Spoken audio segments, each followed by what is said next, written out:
বন্ধুরা আজকে তোমাকে নিয়ে এলাম আমি ঝাঁকানাকা কালারফুল একটা রেসিপি। তো এই যে দেখতেছে না, খুবই সুন্দর দেখা গেতেছে না, একদম অন্ধ মানুষও কিন্তু চোখে পড়ে যাব কিছু কিছু দেখবো যে না এত সুন্দর দেখা গেতেছে। তো যাই হোক, এই এত সুন্দর রেসিপিটা বানাতে মাত্র একটা উপকরণ থাকলেই হবো। তো এই একটা উপকরণ দিয়ে সামান্য অল্প খাটনি মানে পরিশ্রম দিয়ে এই রেসিপিটা বানানো যায়। আর এই রেসিপিটা ছোট মানুষ যেটা পছন্দ করে একদম অসম্ভব। আর যদি বাড়িতে ছোট মানুষ থাকে তাহলে বানিয়ে খেলেন পারো। তো প্রথমে আমি নিয়ে নিছি ময়দা, ময়দার পরিবর্তে আটাও নেওয়া যাবো। তারপর দিয়ে দিলাম স্বাদমতো নুন। এখন যেটা দিয়ে দিলাম এটা হলো সাদা তেল। মানে আমি ভালো করে ময়াম মারমু। ময়ামটা ভালো করে মারা রাখবো যাতে খুবই নরম হয়, খাতে জানি ভালো হয় আর মুচমুচা হয়। তার জন্যে অল্প সময় নিয়ে ময়ামটা মারা রাখবো। তো ময়ামটা মারা হয়ে গেছে গা, মানে দলা দলা হয়ে গেছে, মানে ময়াম মারা হয়ে গেছে গা। আর যেকোনো পুরি, পরোটা, রুটি বানাতে ময়াম মারলে খুবই ভালো হয়। তেলে ভাজা বস্তু যেটা বানানো হয় আর কি ময়দা দিয়ে সব করলে ভালো হয়। তো আটাটা ৩ ভাগ করে নিয়ে বাগায় নিছি। এখন যেটা করবো, এটা আমি ৩টা কালার নিছি, নিজের পছন্দ মতো ৩টা কালার নিছি। তোমরা চাইলে প্রাকৃতিক যেটা কালার আছে মানে বিট, তারপরে পালেং শাক, তারপর হলুদ দিয়েও পারো, কিন্তু আমি এখানে কালার নিয়েছি, কালার গোনা করে নেবো। তো আটাটা যে ৩ ভাগ করে নিয়েছিলাম ময়দাটা, ৩ ভাগের মধ্যে আমি ১টা ভাগ নিছি, কারণ ৩টা কালার করবো জন্য ৩ ভাগ করে নিছি। তো হেনে দিয়ে দিতেছি আমি গ্রিন কালার। এই সবুজ কালারটা আমি অল্প পানির মধ্যে বেশি করে কালার দিয়ে তারপরে এই যে আটাটা লাহে লাহে অল্প অল্প করে পানি দিয়ে গুলে নিতেছি। তো ভালো করে গুলে নিয়ে রাখবো যাতে খুব নরম না হয়, ওইভাবে করে নিয়ে রাখবো। তো এই যে এরকম একটা সফট ডো হয়ে গেল, আমরা যে পুরি বানাই ঠিক ওইরকম ডো হইলো। তো যাই হোক, এটা আমি সাইড করে থিয়ে দেবো। এক কালার হয়ে গেল। আরও অন্য কালার নিয়ে নিতেছি। এখানে নিয়ে নিছি আমি যে বিটের যে কালারটা আছে না, পার্পল কালার, ওই কালারটা নিয়ে নিছি। তো এটা খুবই সুন্দর দেখা যাইতেছে, এটাই সহিয়ে পড়ার মতো কালার। তো যাই হোক, এটাও মারা হয়ে গেছে গা। এখন আমি আরও আরেকটা কালার নিয়ে নেবো। হেনে নিয়ে নিছি হলুদ কালার। হলুদ কালারটাই যে দেখতে চাও। তো যাই হোক, হলুদ কালারে হলদি দিলেই হবো, কিন্তু আমার কাছে কালার আছে, ফুড কালার আছে জন্য আমি ফুড কালার দিয়ে নিছি। তো ৩টা কালারই কিন্তু আমার দলা করা মানে আটাটা ছানা হয়ে গেছে গা। এখন এই যে হেনে দেখো খুবই সুন্দর দেখা গেছে না, ৩টে দলা হয়েছে। আমি বেশি বানাবো না, অল্প পরিমাণে বানাবো, আর এটা অল্পতে অনেক গোনা হয়ে যায়।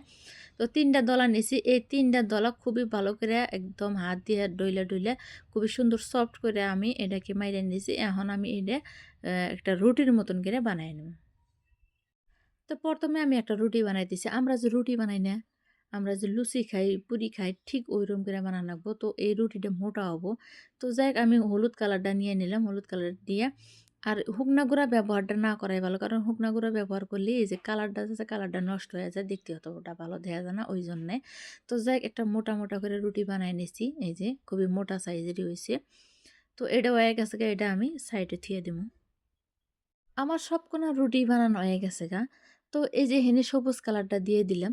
সবুজ কালারটাও বানানো হয়ে গেছে গা। তো সবুজ কালারটা বিছানার উপরে অল্প সামান্য হালকা পানি দিয়ে দিলাম যাতে ছাইড়া না যায়। ওইজন্য তো বেশি পানি না, হালকা পানি দিয়ে রাখবো, হাত দিয়ে ব্রাশ করে দিয়ে রাখবো। তো হাত দিয়ে আমি ঘুরায় ঘুরায় দিতেছি যাতে সম্পূর্ণ রুটিটায় পানি লাগে। তারপর দিয়ে দিলাম আমি এই যে এই কালারটা, পার্পল কালারটা। এই কালারটা আমি মধ্যে দিয়ে দিলাম যাতে খুবই ভালো দেখা যায়, তার জন্য মাঝখানে দিয়ে দিলাম। এই রুটিটার উপরেও আরো কিছুক্ষণ পানি দিয়ে দিলাম, দিয়া ভালো করে ব্রাশ করে নিতেছি। আর ডইলা ডইলা মানে চাপ দিয়ে দিলাম যাতে এটা বানানোর পর যাতে খুইলা না হয়, খুবই ভালো করে অল্প চাপ দিয়ে দিয়ে ভালো করে করে নেওয়া রাখবো যাতে খুইলা না যায়। তো এখন এটা হয়ে গেছে গা, সম্পূর্ণ হয়ে গেছে গা। আমি অনেকক্ষণ করে নিছি, তার মধ্যে পানি দিয়েছি, এটা ছাড়ার কোনো সম্ভাবনাই নাই। তো যাই হোক, আমি এটাকে এখন রোল বানায় নেবো। এই যে দেখতে চাও খুবই সুন্দর করে রোল বানায় নিতেছি। তো তোমরা যদি বানা খাবার চাও তো ঠিক এভাবে করে বানা নিবা, খুবই সহজভাবে বানান পারবা। তো যাই হোক, রোলগুলো হয়ে গেছে, হওয়ার পরে আমি দুই হাত দিয়ে ভালো করে ডইলে নিতেছি যাতে এই রোল বানানোর পরে যাতে ছুঁইটা না যায়, মানে তেলে দেওয়ার পরে যাতে ছুঁইটা না যায়, ঠিক ওই হিসাবে আমি ডইলে নিতেছি। তো একটা চাকুর সাহায্যে আমি পিস পিস করে নিতেছি, মানে ছোট ছোট করে টুকরা টুকরা করে নিতেছি। একটা টুকরা আমি দেখাই। এই যে দেখো কতটা সুন্দর হয়েছে না, আর কতটা ভালো দেখা গেতেছে। আর এইটাকে কয় রামধেনু লুচি। তো যাই হোক, রামধেনু যাই হোক, এটা কালারফুল লুচি। বাড়িতে যদি ময়দা থাকে বা আটা থাকে খুবই সহজভাবে বানাতে পারবা। তো এক এক করে আমি অনেকগুলো বানাইছি এই একটা রুটি দিয়ে, মানে ৩টা রুটি এক করে একটা রোল দিয়ে ইত্যাদি বানাইছি। আর এটাকে ছোট ছোট আকারের আমি লুচি বানাই নেবো। তো যাই হোক, আমি লুচিগুনা বেলে নিছি, লুচিগুনা বেলতে আমি দেখান পারি নাই। তো এই যে সুন্দর সুন্দর করে লুচি পাতলা পাতলা করে বানা নিছি।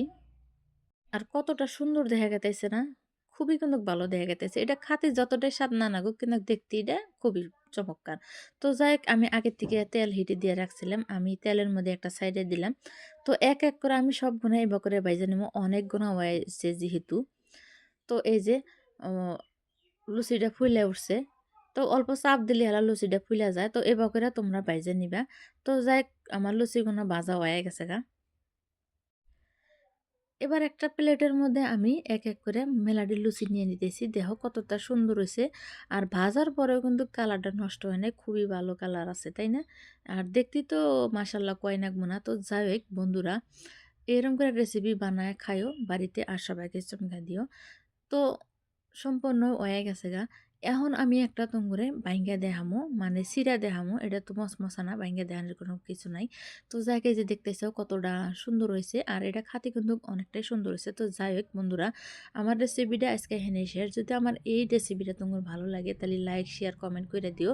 তো আজকের মতো বিদায় নিতেছি। আবার আসবো কোনো নতুন রেসিপি নিয়ে। ততটা আমি তোমরা সুস্থ থাকো, ভালো থাকো।